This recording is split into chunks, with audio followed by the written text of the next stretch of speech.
Hello guys, তোমরা আমার মতন কারা কারা পিৎজা খেতে ভালোবাসো বলো। আর যখনই অর্ডার করো একদম ভর্তি ভর্তি করে অর্ডার করো। হ্যাঁ, আমিও আছি এরকমই। আর আমি তো একটু কুঁড়ে, কারণ সপ্তাহে 7 দিন যখন রান্না করি তখন মাঝে মধ্যে মনে হয় যে আজকের একদিন অফ দিয়ে দেবো, বাড়িতে রান্না বান্না করবো না, সেদিনকার বাইরের কোনো খাবার টাবার অর্ডার করে খেয়ে নেব। তো এটাই হচ্ছে আমি, কুঁড়ে লোকেদের যা হয়। তবে একদিনের জন্য একটু রেস্ট করা উচিত। তো যাই হোক, তো অর্ডার করেছিলাম ডোমিনোজ থেকে পিৎজা। আর সত্যি কথা বলতে ডোমিনোজের পিৎজাতে পিৎজা থেকে একটা পিৎজা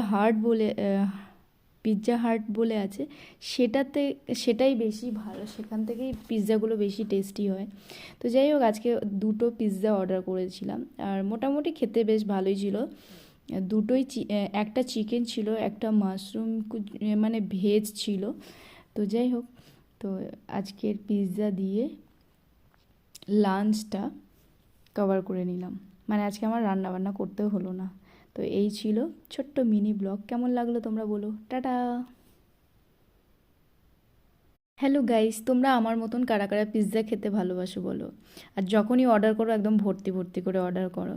হ্যাঁ, আমিও আছি এরকমই। আর আমি তো একটু কুঁড়ে, কারণ সপ্তাহে 7 দিন যখন রান্না করি তখন মাঝে মধ্যে মনে হয় যে আজকের একদিন অফ দিয়ে দেবো, বাড়িতে রান্না বান্না করবো না, সেদিনকার বাইরের কোনো খাবার টাবার অর্ডার করে খেয়ে নেব।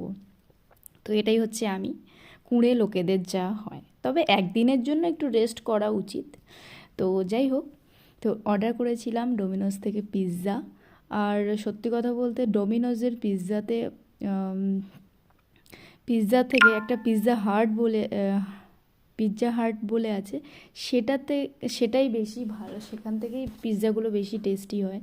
তো যাই হোক, আজকে দুটো পিৎজা অর্ডার করেছিলাম আর মোটামুটি খেতে বেশ ভালোই ছিল।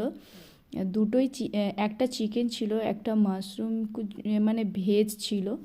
তো যাই হোক, তো আজকের পিৎজা দিয়ে লাঞ্চটা কভার করে নিলাম, মানে আজকে আমার রান্না বান্না করতেও হলো না। তো এই ছিল ছোট্ট মিনি ব্লগ। কেমন লাগলো তোমরা বলো। টাটা।